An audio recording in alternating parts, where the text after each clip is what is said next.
স্বাগতম। ফেব্রুয়ারি মাস মাধ্যমিক পরীক্ষা, এরপরে হায়ার সেকেন্ডারি। ফেব্রুয়ারি মাসে ইদানিং মাধ্যমিক পরীক্ষাটা হচ্ছে, এবছর তো হবেই কারণ সামনে নির্বাচন রয়েছে। হায়ার সেকেন্ডারি পরীক্ষা এসে গেছে, কাজেই এমন একটা সময় আমরা এই আজকাল পরশু অনুষ্ঠান করছি, যেই সময়টা হচ্ছে কি টোটালি এডুকেশন মোমেন্ট। আমরা বহু এডুকেশন অনুষ্ঠান আমি ব্যক্তিগতভাবে করেছি এই চ্যানেলে, বহু, আনকাউন্টেবল।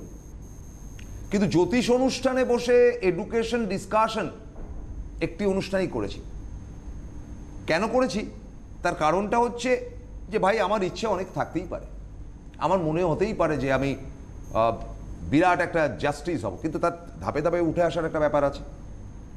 আমার মনে হতে পারে আমি একটা বিরাট টপ গ্রেড ইঞ্জিনিয়ার হব, সেটাও ধাপে ধাপে উঠে আসার ব্যাপার। আপনার ভাগ্যে আছে কিনা প্রথম দেখতে হবে, আপনার ভাগ্যে আছে কিনা। দ্বিতীয় ব্যাপারটি যেটা, সেটা জ্যোতিষরা করে না সাধারণত, সেটা হচ্ছে কাউন্সিলিং। আপনি লোকটা কেমন, আপনি কি সেই ধরনের স্মার্ট, আপনার ভাগ্যে আছে ঠিকই, কিন্তু আপনি পারবেন কি। প্রথমটা সবাই করে যে আপনার ভাগ্যে আছে কি। কেন বললাম এডুকেশনের জায়গাটা স্ট্রং।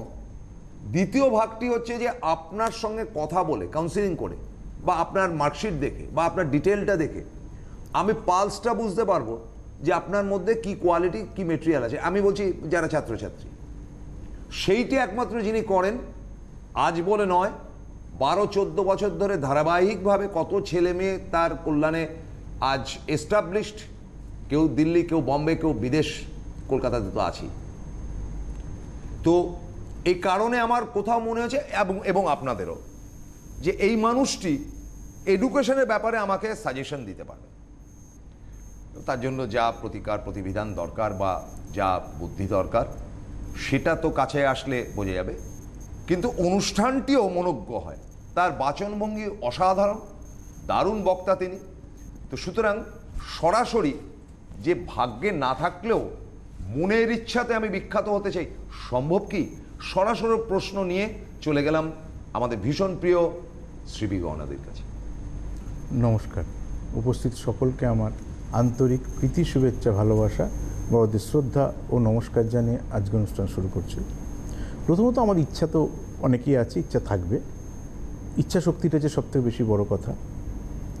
কিন্তু এই ইচ্ছা শক্তিটা আফটার বাস্তবে রূপায়িত হবে কি না, কারণ এই ইচ্ছাটা আর স্বপ্নটা দুটো একটু আলাদা। অনেকের স্বপ্ন ম্যাক্সিমাম মানুষেরই থাকে, ইচ্ছা শক্তি কম থাকে। ইচ্ছা শক্তিটা আত্মকর গ্রহ থেকে নির্ভর করে, আর স্বপ্নটা হচ্ছে দেখা হয় যেটা, সেটা কিছুটা আত্মকর গ্রহের উপর অবশ্যই নির্ভরশীল, কিন্তু সেটা লগ্নকারক গ্রহের ওপর নির্ভর করে তার চিন্তা ভাবনাটা। তাই আত্মকারক গ্রহ আর লগ্নকারক গ্রহ, অর্থাৎ কিসের জাতক বা জাতিকা, এই যে শব্দটা বলি, এটা তার লগ্নটা কি, লগ্ন অনুসারে জাতক জাতিকা হয়। এদের উপর নির্ভর করে তার আত্মশক্তিটা এবং ইচ্ছাশক্তি এবং চিন্তাশক্তি, অর্থাৎ ইমোশনটা তার কত রয়েছে। ধরুন আত্মকারক গ্রহ আপনার রবি হতেই পারে, কিন্তু দেখা গেল আপনি হয়তো বুধের জাতক বা জাতিকা, তাহলে ইচ্ছাশক্তি আপনার বাস্তবে রূপায়িত হওয়ার সম্ভাবনা কম থাকে। কেন? ইচ্ছাশক্তিটা হচ্ছে মানসিক স্ট্রেংথ, মানসিক জোর। রবি কোথায় আছে তার উপর সেটা নির্ভর করবে আপনার স্ট্রেংথ কতটা। বহু মানুষের রয়েছে অনেক উচ্চশিক্ষা অধ্যয়ন করে আছে, কিন্তু মানসিক স্ট্রেংথটা নেই। তা প্রথম ধরা হয় মানসিক স্ট্রেংথ, আপনার স্বপ্নটাই প্রথম ধরা হয় না, কারণ স্বপ্ন চেঞ্জ হতে পারে। অনেকটা ভালো লাগা ভালোবাসার মতো, ভালো লাগাটা আপেক্ষিক, ভালোবাসাটা চিরস্থায়ী। ঠিক সেটা স্বপ্নটা পরিবর্তনশীল। ছোটোবেলা অনেক কিছু আমরা ভাবতাম হবে, কিন্তু হয়নি, আমরা স্বপ্নের সঙ্গে অ্যাডজাস্ট করে নিয়েছি। কিন্তু যে স্বপ্নই দেখি না কেন, ইচ্ছা শক্তি দিয়েই সেটাকে আমাকে বাস্তবে রূপায়িত করতে হবে। তেমনি মানসিক স্ট্রেংথ, মানসিক যোগ, মানসিক একাগ্রতাটা সেটা দেখে হচ্ছে আত্মকারক। তার জন্য প্রথম সেটাকে প্রতিকার করা উচিত। তারপর ইচ্ছা শক্তিটা কোথায় প্রয়োগ করব? ব্যবসার ক্ষেত্রে তাহলে কী ধরনের ব্যবসা করব? তাহলে দশমপতির সঙ্গে বা নবমপতির সঙ্গে সপ্তমপতির কী সম্পর্ক রয়েছে? সপ্তমপতি যদি কারোর বুধ থাকে, ধরুন বলো এগ্রিকালচার ওরিয়েন্টেড ব্যবসা করব, কিন্তু দেখা গেল সপ্তমপতি রয়েছে মঙ্গল বা শনি, তাহলে সেখানে বললাম আপনি মাটির খনিজ দ্রব্যের কোনো ব্যবসা বাণিজ্য করুন। সে ইট বালি সিমেন্ট সুরকি হতে পারে, সে ডায়মন্ড হতে পারে, সে কয়লা হতে পারে। আবার কাউকে বললাম যে না, আপনি পেট্রোলিয়াম জাত দ্রব্যের কোনো ব্যবসা করুন, আপনার শুক্রটা ভালো জায়গায় রয়েছে। তাহলে এই ব্যবসা নির্বাচন করার ক্ষেত্রে সপ্তমপতি নবমপতির উপর নির্ভর করবে তার ব্যবসায় জীবনের স্থায়িত্ব। আমার অনেক ব্যবসা ভালো লাগতে পারে, ভালো লাগাটা আলাদা শব্দ, আর কোনটাই বাস্তবে আমার কোন ব্যবসায় প্রতিষ্ঠা পাবো। ঠিক ব্যবসা যদি করি সেটি অনুরূপভাবে এডুকেশনে ক্যারিয়ারেও সেই থাকবে। আমার ভালো লাগা ভালোবাসাগুলো বর্জন করতে হবে, কারণ ভালো লাগা ভালোবাসাগুলোকে যতক্ষণ না আপনি ঠেকছেন, বুঝতে পারছেন না এই ভালো লাগা ভালোবাসাগুলো কাজে লাগবে কিনা। একটু আগে বললাম ভালো লাগা ভালোবাসাগুলো পরিবর্তনশীল, কিন্তু এডুকেশনে তো পরিবর্তন হয় না। আপনি গ্র্যাজুয়েশন করেছেন আর্টস নিয়ে, আবার এসে সায়েন্স পড়বেন, তা তো হবে না। আবার সায়েন্স নিয়ে পড়েছেন, আবার পরে এসে কমার্স নিয়ে গ্র্যাজুয়েশন করবেন, তা তো আর হবে না। তো এই ভালো লাগা ভালোবাসাগুলোকে অ্যাডজাস্ট করতে হবে, এগুলো ত্যাগ করে বাস্তবে কোনটা করা উচিত। আমাদের অ্যাম্বিশন প্রতিষ্ঠা পাবো, তো প্রতিষ্ঠা পাওয়ার জন্য আমি বিজনেসম্যান হিসেবে প্রতিষ্ঠা হবো, তাহলে কী বিজনেস করব একটু আগে বোঝাতে চাইছিলাম। ঠিক না, আমি চাকরি করবো, তাহলে কেরিয়ার ওরিয়েন্টেড গ্রোহের আমাকে এডুকেশন করতে হবে, তাহলে ভালো লাগা ভালোবাসাগুলোকে পরিত্যাগ করতে হবে। এখনই বুঝে গেলেন যে ভালো লাগা ভালোবাসার সঙ্গে কেরিয়ারে মানে চাকরি ব্যবসার কোনো ডিরেক্ট সম্পর্ক নেই। এবার কারোর বাই নেচারে ভালো লাগাটা বাস্তবে লেগে গেছে, যে কেউ আর মুদিখানা দোকান করবে ভেবেছিল ছোটোবেলা থেকে, হয়ে গেছে, তাহলে মেন্টালি স্যাটিসফ্যাকশন আছে। কিন্তু ভালো লাগা ভালোবাসাটাকে বেশি গুরুত্ব দেওয়া যাবে না, গুরুত্ব দিতে হবে কোনটা আমার হবে। আপনার হবেটা আপনি বুঝবেন কী করে, নিজে তো বোঝা সম্ভব না।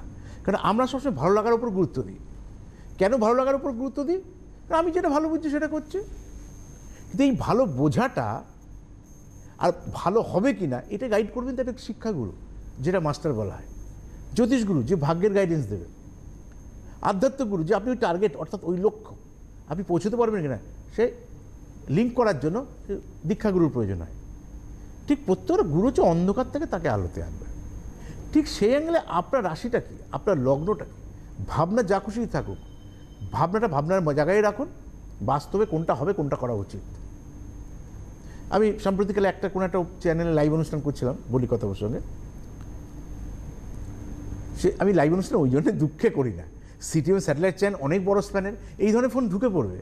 আমি একটা গ্রাউন্ডের বড় চ্যানেল একটা লাইভ অনুষ্ঠান করছিলাম, হঠাৎ একদিনই করেছি। প্রশ্ন তোমাকে বলি অভিজ্ঞতার কথা, তুমি যে কারণে বলো যে লাইভে ভিড়দা আপনি আসেন না, বা আমি জানি এই কারণে আসেন না। অনেকগুলো ফোনের মধ্যে একটা ফোন বলি, ফোনেই প্রথম বলছে, অন্য ফোনে যেমন বলে সরকারি চাকরি হবে কিনা সেটা ঠিক আছে, এটা এখনও ভাবছি এটা তবু গ্রহণযোগ্যতা পায়। প্রথম বলছে যে আমার ভালো কেরিয়ার হবে কিনা। তোমরা তো জানে না কাকে ফোন করেছে। আমি এক নারী নক্ষত্র জিজ্ঞেস করি, যেমন আমি date of birth, place of birth, time of birth, কোথায় জন্ম, নার্সিংহোম না হসপিটাল বাড়ি, সেটা আমি বেসিক এডুকেশন হয়েছি। 93-তে জন্ম মেয়েটার, তো বলো ভালো চাকরি হবে কিনা। অন্য যদি শুধু এক কথাই বলে দেবে, আমি তো এক কথায় বলবো না তো, কারণ আমি তো ওই মূর্খের মধ্যে পড়ি না। আমি বললাম ঠিক আছে 93 তো, তার বেসিক এডুকেশন কী ছিল? বলো না মানে হবে না, বেসিক এডুকেশন কী ছিল, তাহলে ফার্দার স্টাডি করবেন কিনা, কি ফার্দার অন্য কিছু করলে ভালো হবে কিনা। আমি তো সেই গ্রাউন্ডটাকে দেখে এবার তাকে কি গাইড করবো। ধরুন একজন গ্র্যাজুয়েশন করেছে, তাকে তো এবার যদি বলি আপনি আর্টস পড়লে ভালো হতো, কথাগুলো গ্রহণযোগ্যতা পাবে। তারপর থেকে আমার গাইড করতে হবে স্টার কী বলছে। 93 তার মানে এডুকেশন পার্ট চুকে গেছে, তাহলে অনেকদিন তো পড়াশোনা কমপ্লিট হয়ে গেছে, কিন্তু আপনি কী পড়েছেন লাস্ট বলেন। বলছেন আমার ভালো চাকরিটা হবে কিনা সেটা যদি একটু বলতে হয়, বলবো তো বটেই, কোথায় এন্ড করেছেন না, মানে আমি মাধ্যমিক পাস করেছি। আমি দর্শক বন্ধুর উদ্দেশ্যে বললাম, আপনি মাধ্যমিক পাস, আপনি একজন মানুষ লক্ষ লক্ষ দর্শক শুনছে, মাধ্যমিক পাস ভালো চাকরি হবে কিনা। আরেকবার বলুন প্রশ্নটা, মাধ্যমিক পাস ভালো চাকরি হবে কিনা। তখন মেয়েটা লজ্জায় বলছে না মানে আমি যেটুকু পড়াশোনা করেছি তার দিয়ে কোনো ভালো চাকরি হবে কিনা। প্রশ্নটা কত বেসিক ডিফারেন্স, কি অদ্ভুত কি অদ্ভুত। আমি তাকে প্রপার প্রতিষ্ঠা পাবে কিনা তার জন্য গাইড করলাম। তাহলে এডুকেশন থেকে বা যা ছকের অ্যাজ পার হরস্কোপ আপনার কেরিয়ারে চাকরি পাওয়ার কোনো সম্ভাবনা নেই। স্বাভাবিক বলে জ্যোতিষ জানতে হয় না। আমার যে বলতে নেই, আমার গিয়ে গাইড হয়, সেও গ্র্যাজুয়েশন কমপ্লিট করা, তা মাধ্যমিক পাস দিয়ে এখন কিছু হয় না। তার বরঞ্চ এই ছকটা ব্যবসায়িক ছক। আপনি দিদিভাই এই ব্যবসা করুন, ও ব্যবসায় খুব একটা ইন্টারেস্টেড না মনে হয়, ও মাধ্যমিক থেকে বড় চাকরি, মানে মাধ্যমিক পাস ভালো চাকরি, তাহলে লাইভ অনুষ্ঠান করে কী হবে। লাইভে তো আপনারা এই ধরনের ফোনই করবেন। তাহলে আপনার স্বপ্নটা সত্যি কি শ্রী বিবেকানন্দ পূরণ করতে পারবে আপনি পারুন। আমি সেই দিদিভাইকে বোঝালাম, আপনি মাধ্যমিক পড়াশোনা কোনো রকমের করেছেন, যে কোনো কারণে পড়াশোনা না হতে পারে, কিন্তু তার মানে ভাগ্য খারাপ করে এসেছেন তা না, অন্য রাস্তায় প্রতিষ্ঠা পাবো। কিন্তু চাকরি ছাড়া জীবনে কিছু হবে না, এবং ভালো চাকরি ছাড়া করবো না, আপনি তো জীবনে কিছুই পাবেন না। এর জন্য জ্যোতিষ জানতে হয় না। সেই কারণে বোঝা, তাহলে লোকে মাস্টারি করতো কেন? মাস্টারি করা ছেলেমেয়েরাই চাকরি পাচ্ছে না। আজ যে টোটো চালাচ্ছে, অটো চালাচ্ছে, প্রত্যেকটা ছেলেমেয়ে শিক্ষিত। তাহলে শিক্ষার হার যেখানে এখানে গেছে সেখানে মাধ্যমিক পাশ করেই বলছেন আপনি ভালো চাকরি পাবেন কিনা। তাই ভালো শব্দের অর্থও জানেন না, আর মাধ্যমিকের আউটপুটও জানেন না যে মাধ্যমিক থেকে কী হতে পারে।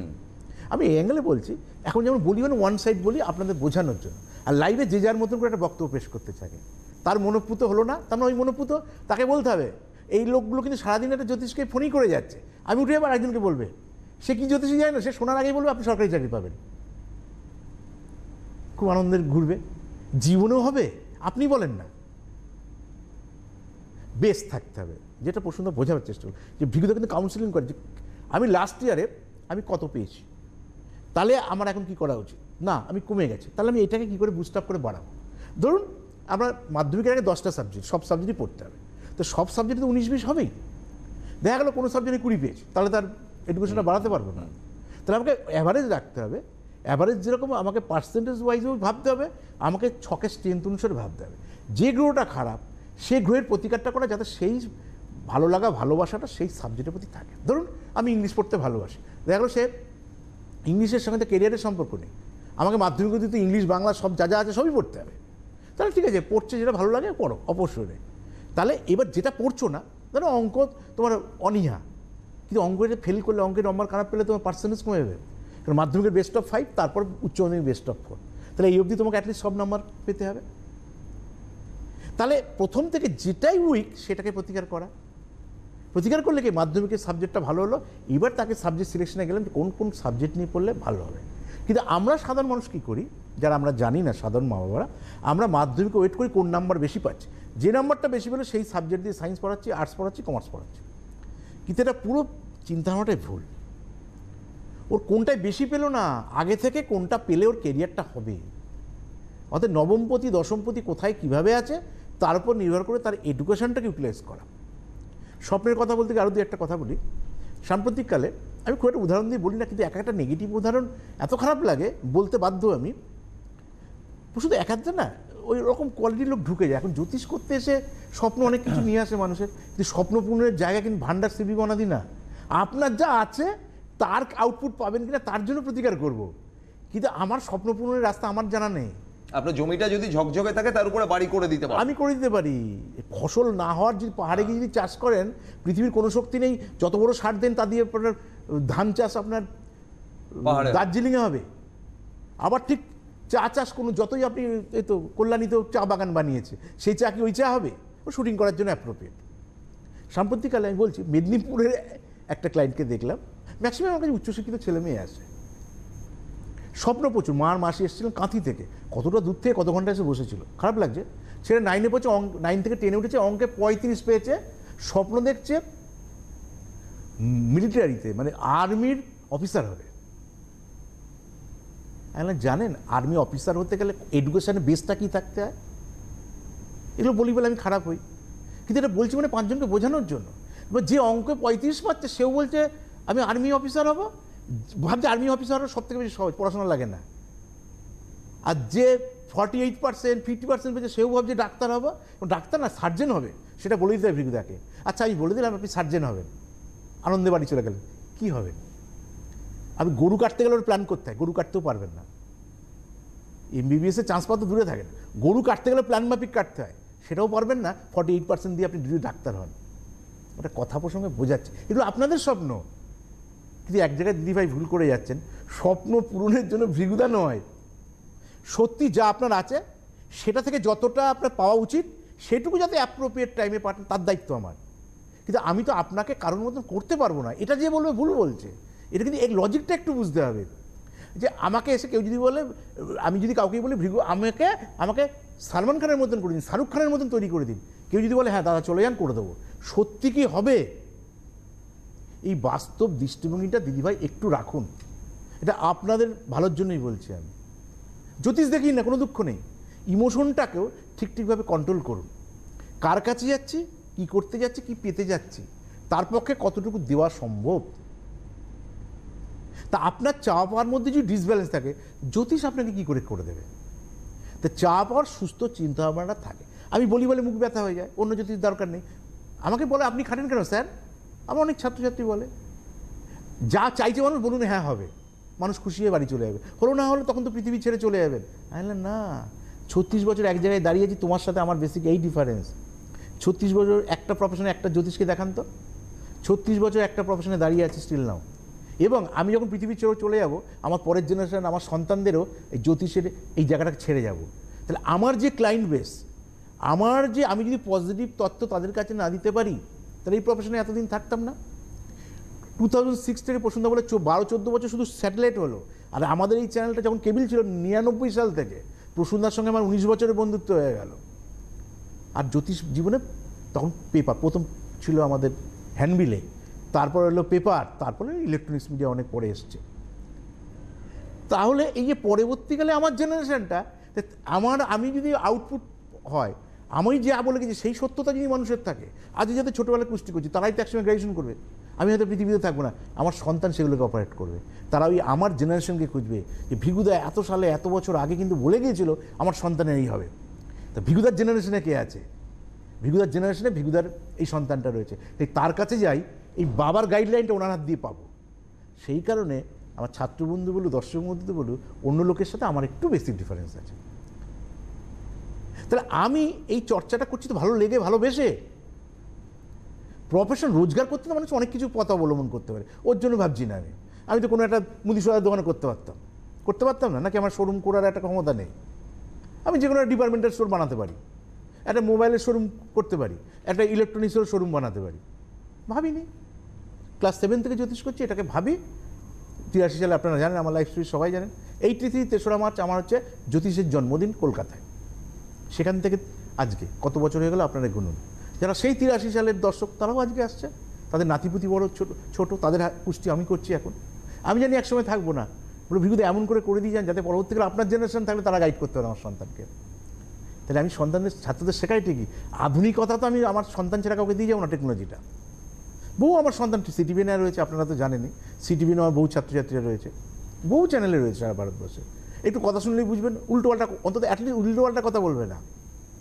অনেকটা সময় ধরে তারা 7 বছর 8 বছর ধরে জ্যোতিষ শিখেছে, এখন তো 6 মাস, সেই 6 মাসে আমিও কোর্স শেখাচ্ছি, কিন্তু স্পেশালাইজেশন 6 মাসে আপনি সার্টিফিকেট কোর্স পাবেন, অন্য লোকের কাছে শিখলে, আমার কাছে পাবেন না। তা আমিও ছাত্রদের 5 বছর 7 বছর ধরে তারা শিখেছে, তাই সিটিভিএনের মতন জায়গায় সে বসতে পারছে।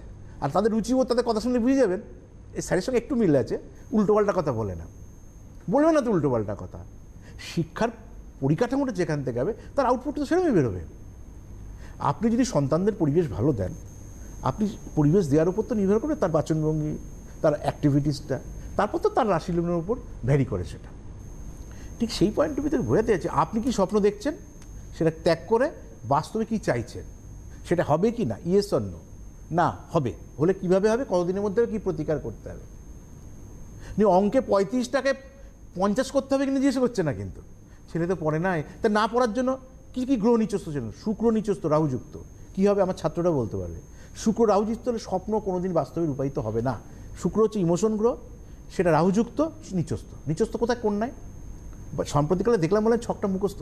কার্তিক মাসে যেন রবি 10 ডিগ্রির মধ্যে নিচস্থ, তাহলে সে কোনোদিন সরকারি চাকরি পাবে না। আবার বলছে আর্মি অফিসার হবে, আর্মি, তাহলে তো সরকারি চাকরি।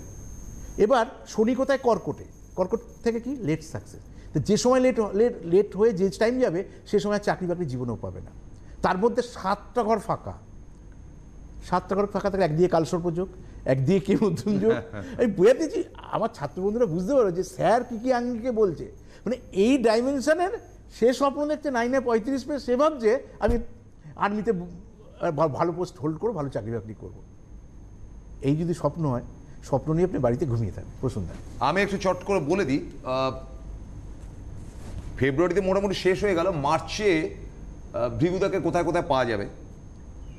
5ই March, 5th March Nabadwip Krishnanagar, 5th March Nabadwip Krishnanagar, 7th March Siliguri দর্শকদেরকে একটু ভালো করে বলে দিই, বা উত্তর বাংলাতে তিনি শিলিগুড়িতেই যান, আর কোথাও যান না। 12ই মার্চ হাওড়া শেওড়াফুলি, 13ই মার্চ, 14ই মার্চ খুব ভালো করে মার্ক করে নিন, 13ই মার্চ এবং 14ই মার্চ। 13ই মার্চ তিনি চলে যাচ্ছেন ব্যাঙ্গালোর, রাত্রের ফ্লাইটে তিনি চলে আসছেন গোয়া 14ই মার্চ। তার মানে 13ই মার্চ থাকছেন ব্যাঙ্গালোর, 14ই মার্চ গোয়া। 15ই মার্চ বর্ধমান আসানসোল দুর্গাপুর, 19শে মার্চ রানাঘাট বারাসাত, 19শে মার্চ রানাঘাট বারাসাত, 26শে মার্চ খড়গপুর মেদিনীপুর। একটা ব্যাপার লক্ষণীয়, এর ফাঁকে চট করে বলে নিই। দেখুন এই নামগুলো শ্রীবিজ্ঞ ওনাদের ক্ষেত্রে আমি যুগের পর যুগ বলে যাচ্ছি কতগুলো কমন জায়গার নাম, যেমন নবদ্বীপ, কৃষ্ণনগর, শিলিগুড়ি, হাওড়া, শেওড়াফুলি, বর্ধমান, আসানসোল, দুর্গাপুর, রানাঘাট, বারাসত, খড়গপুর, মেদিনীপুর। লাগাতার যাচ্ছেন এবং একই জায়গায় গিয়ে উঠছেন তিনি, একই জায়গায়। তার মানে তার সেই সততাটা আছে এই শহরগুলোতে যাওয়ার, তার জন্য বছরের পর বছর যাচ্ছে। তিনি যদি চিলিংবাজি করতেন বা কাউকে ঠকাতেন তাহলে কি আর পরে যেতে পারতেন? যেতে পারতেন না। কিন্তু এইগুলো বলতে বলতে আমার মুখস্থ হয়ে গেছে, দিনের পর দিন তিনি সেই জায়গাগুলোতে যাচ্ছেন। ব্যাঙ্গালোর, গোয়া, যেখানে যে হোটেলে ওঠেন সেই হোটেলেই উঠছেন। আচ্ছা বলে দিই কলকাতায় কোথায় পাওয়া যাবে। রবিবার খড়দা মডার্ন বাস স্টপ সারাদিন, এটা হচ্ছে গিয়ে বিটি রোডের উপর, ব্যারাকপুর ট্রাঙ্ক রোডের উপর খড়দা মডার্ন বাস স্টপ, মানে খড়দার মডার্ন বাস স্টপ। সোমবার Sealdah Ballygunge, first stop Sealdah, Surya Sen street এবং আমার স্ট্রিটের ক্রসিং, আর বিকেলবেলা বালিগঞ্জ হাজার রোডের ক্রসিং। প্রত্যেক বুধ, শুক্র এবং শনি তিনি থাকেন Tollygunge Astro plaza, Tollygunge Astro plaza প্রত্যেক বুধ, শুক্র, শনি। বুধবার দিন থাকেন বিকেল 4টে থেকে 7টা, শুক্রবার দিন থাকেন বেলা 12টা থেকে বিকেল 3টে, শনিবার দিন থাকেন দুপুর 12টা থেকে সন্ধ্যে 7টা। Tollygunge Astro Plaza. Phone number যাচ্ছে 8350 88268 99032 99032 04849। আর প্রত্যেক শুক্রবার 4টে থেকে 7টা, প্রত্যেক শুক্রবার 4টে থেকে 7টা বেহালা। আমরা প্রত্যেক দিনই ঠিক শেষ লগ্নটাতে গিয়ে বলি যে একটু বাস্তু টাচ করে যান ভৃগুদা প্লিজ। প্রথমত বলবো, এর আগেও বহুবার বলেছি, বাস্তু মানে আমি যেখানে থাকি বা যেখানে ব্যবসা করি অথবা আমার ইন্ডাস্ট্রি। বাস্তু তিনভাবে: একটা রোজগারের জায়গা, সোর্স অফ ইনকাম, যারা ব্যবসাটা চলছে বেশ সুন্দর চলছিল, এখন ব্যবসাটা হঠাৎ খারাপ হয়ে গেছে, তাহলে কেউ কিছু ক্ষতি করে রেখেছে, তাহলেও সেটা কাটানো যাবে। আর না, কিনে ফেলেছি, ব্যবসাটা কেনার পর থেকেই কিন্তু লসে রান করছে, তাহলে বাস্তু সমস্যা আছে। ক্যাশ কাউন্টারটা কোন দিয়ে করবেন বা কী ধরনের ব্যবসা করছেন, এক একটা ব্যবসার এক এক ধরনের ইনফ্রাস্ট্রাকচার লাগে, সেই ইনফ্রাস্ট্রাকচারগুলো কীছে, কাঠের নাকি সেটা লোহার কিছু, সেগুলো তখন আমি আপনাকে গাইড করব। না, এটা বাড়িতে থাকার বাস্তু, আমার মেয়ের বিয়ে হচ্ছে না বা বিয়ে স্থির হয়ে বারবার ভেঙে যাচ্ছে, বা ভাড়া বাড়িতে ছিলাম ভালো ছিল, বাড়িটা কিনেছি একটার পর একটা, হাজব্যান্ড অসুস্থ, হাজব্যান্ড সুস্থ হলো তো মা সুস্থ হলো তো কালকে ওয়াইফ, বা স্বামী স্ত্রীর মধ্যে মনোমালিন্যটা বেড়ে গেছে যেটা ভাড়া বাড়ির মধ্যে ছিল না। এই যে নানা রকম সমস্যা, এগুলো বাস্তু। আর বিশেষ করে সতর্ক করবো, আগামী দিন শাস্ত্রে বলা ছিল যায় দিন ভালো আসে দিন খারাপ, আমাদের আরও বেশি কনসাস লাইফ লিড করতে হবে। এই যে জমি জমা সংক্রান্ত জমি জমা কিনছে, তা এই কিনে দেখা গেলো একই জমি একটা লোক দালাল 5 জনকে বিক্রি করে দিয়েছে, কিন্তু আমি তো একজনই পয়সা দিই, 5 জনই তো পয়সা দিয়েছে, কিন্তু আমি কোর্টে গিয়ে দ্বারস্থ হলাম। কোর্টের দ্বারস্থ হলে যদি কোনো দিন ভবিষ্যতে রায় বেরোয় একজনই তো পাবে। তাহলে একটু দেখে নিন, একটু বাস্তু সমস্যা যদি থাকে তাহলে আপনি কিন্তু সেই জমিতে আপনি কোনোদিন বাড়ি কেউ বাস করতে পারবেন না। বা বহু মানুষ জমি কিনেছে, আইনি জটিলতার মধ্যে পড়ে গেছে, সেই জমি থেকে অন্য লোক লাভ করে গেছে, আপনি এখনও স্টিল নাও সেই লাভ মুখে দেখতে পাইনি। ভেবেছিলেন একটা টাকা ইনভেস্ট করছি, জমিতে কিনবো বেচবো, তবেই তো রোলিং হবে টাকাটা, কিন্তু এমন একটা জমি কিনেছেন, এমন একটা জমিতে এত টাকা লাগিয়েছেন, সেটা সেই লোক, সেই জমির মালিক, সে 5 জনকে বিক্রি করে দিয়েছে। আজকে আপনি হা করছেন, কোর্টের দ্বারস্থ হচ্ছেন, কবে পাবেন জানি না, আদৌ আপনার টাকায় আপনি ঠিকভাবে ব্যবহার করতে পারছেন না। এটা একটা ইনভেস্টমেন্টের পার্ট। ঠিক সেরকম বাড়িতে রয়েছে সুস্থভাবে থাকা, পরিবেশটাকে ঠিক রাখা, যেন লগ্নের পরিবেশ ব্যক্তিগত জীবনকে উন্নতি করবে, বাড়ির বাস্তু সবাইকে সার্বিক ভালো রাখবে। ব্যক্তিগতের জন্য ব্যক্তিগত পাথর প্রতিকার হয়, আর আধ্যাত্মিক প্রক্রিয়াতে বাস্তুদোষ কাটাতে হয়। কিন্তু শেষ করার আগে চট করে বলে দিই যে প্রত্যেক মঙ্গল এবং বৃহস্পতি আমরা বিকেল 3টে সিটিভিএন চ্যানেলে আসব। প্রত্যেক শুক্র, শনি এবং রবি আমরা উত্তর বাংলা চ্যানেলে আসি। শুক্র এবং শনি রাত্রি 9টার সময় উত্তর বাংলা চ্যানেলে আমাদের পাবেন, এবং রবিবার দিন দুপুর 1:05 উত্তর বাংলা চ্যানেলে পাবেন। আজকের মতো বিদায় নিচ্ছি, দেখা হবে মঙ্গল বৃহস্পতি সিটিভিএনে। নমস্কার।